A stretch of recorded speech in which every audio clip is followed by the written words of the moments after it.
Welcome to Melia's Test Kitchen, Episode 5. This is the last one in our series. I hope we get to do this again. I had a whole lot of fun, and I got to try out some new recipes. Hopefully you tried out a few of them yourself.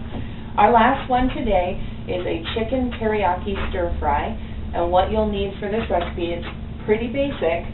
You need some long-grain brown rice, which you can prepare however you like. I have a rice maker, but I'm going to be using the saucepan method for today, just because, you know, a lot of people don't have a rice cooker, which is fine. And then 2 chicken breasts, a 12-ounce package of broccoli florets. I have high-beef broccoli florets. This is a 16-ounce bag, so I won't be using quite all of it for the recipe. Some olive oil, an 8-ounce can of water chestnut sliced and peeled, and these are available at Hy-Vee. This is the Pacific Friend brand. And then teriyaki sauce, which this is not the brand that was recommended in the recipe that was sent to me. I went ahead and looked at the sodium content of the different teriyaki sauces that were available. This one has 120 milligrams per serving, which is much lower than the other ones that I found. So I went ahead and chose the Soy brand. So that's what we'll need. We'll first get started by getting our rice cooking and getting our chicken cut up so that it can be thrown into the skillet with some olive oil to get it cooked. So that's how we're going to get started. So the first thing we need to do is get our rice in the pan. So we're going to do 2-to-1 ratio, 1 cup of rice to 2 cups of water.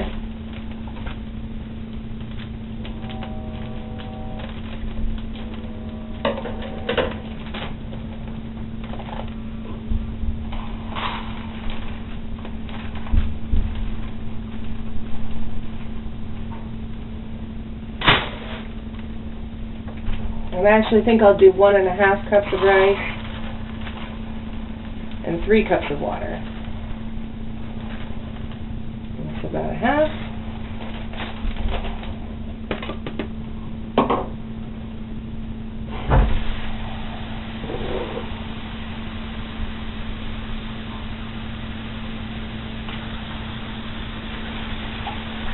And 2 cups.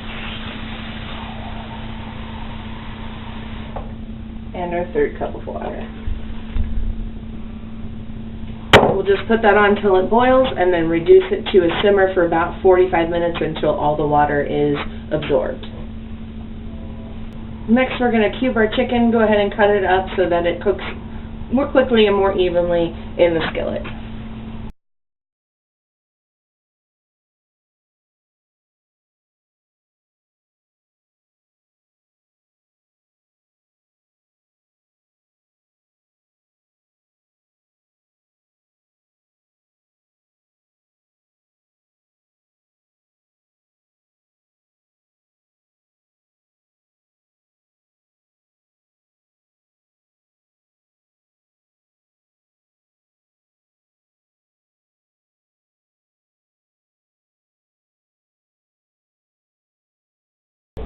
So our rice is cooking here on the stove. It's got about 25 minutes left, so I thought I'd go ahead and get started on the rest of our recipe.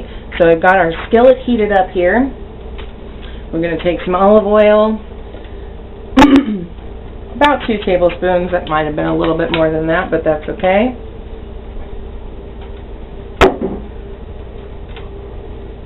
And we're going to put our chicken right in the skillet.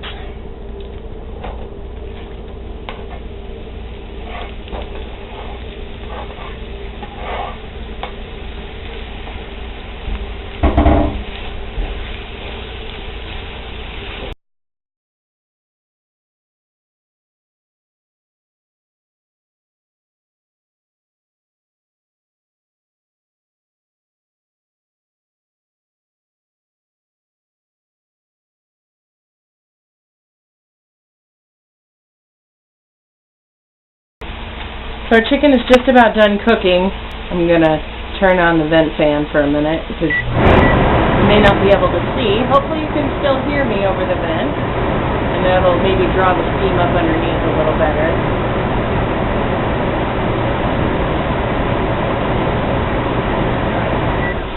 Never mind. We'll deal with the steam. Alright, so once your chicken is cooked through, you do want to make sure that it's thoroughly cooked, and this is all coming apart pretty easy when I cut through it with the spatula, so that indicates to me that it is good and cooked through. Just giving it another minute or so. What we're going to do then is take the chicken out of the skillet, put our broccoli florets in and our water chestnuts, just our broccoli florets at first, into here with a little bit of water. We're going to cover it and let those steam until the broccoli is cooked. And possibly the water chestnuts. I need to check my recipe.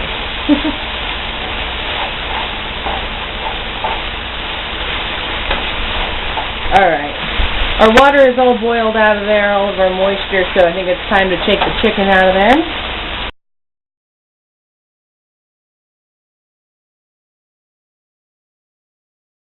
Alright.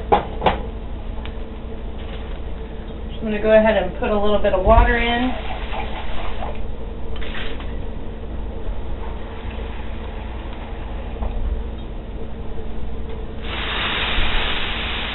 Not too much, just about a quarter cup of water. I did turn down that burner for the moment while I get this stuff in there. So there's our broccoli florets going in. Not quite the full bag, since we do have a 16-ounce bag here.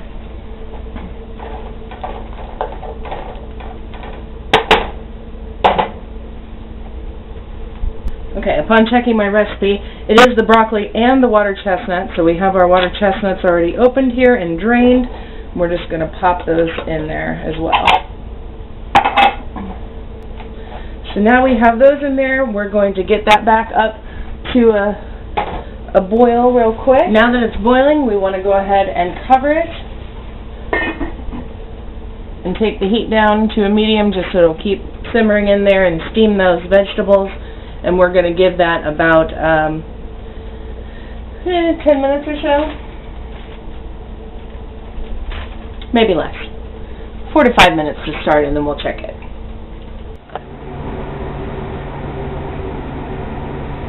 Okay, so it's been several minutes. I stirred it once, and it should be just about ready now. We've only got 2 minutes left on our rice, so it's perfect timing. Watch out for the steam.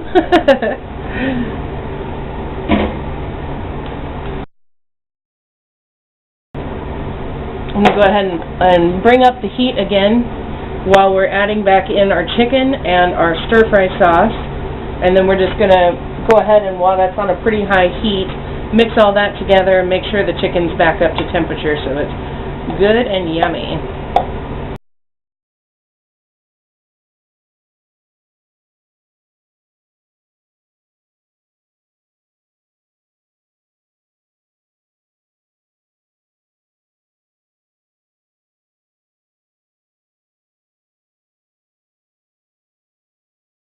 Alright, so our rice is pretty much done. We're going to let it finish for just a minute and let this cook down just a little bit, but that's pretty much it. So here's our finished chicken teriyaki on brown rice, and it's got water chestnuts and broccoli. It looks delicious, smells amazing. I can't wait to eat it. And that's it for Melia's Test Kitchen. That's our last recipe. I really do hope that we get to do this again, and I hope you have enjoyed watching the videos in my tiny kitchen. But yeah, thank you so much, everybody that submitted recipes again. I just want to say that. And thanks to Hy-Vee in Marshalltown for supporting this project and lending us their dietitian, Jennifer Scales, who will be helping me make the final decision on which of the 5 recipes I cooked is the healthiest, and we will make a decision on which is the best based on how easy it is to prepare, how healthy it is, and how it tastes, of course. Can't forget that part of it. So thank you very much for watching, and I hope you enjoy the recipes.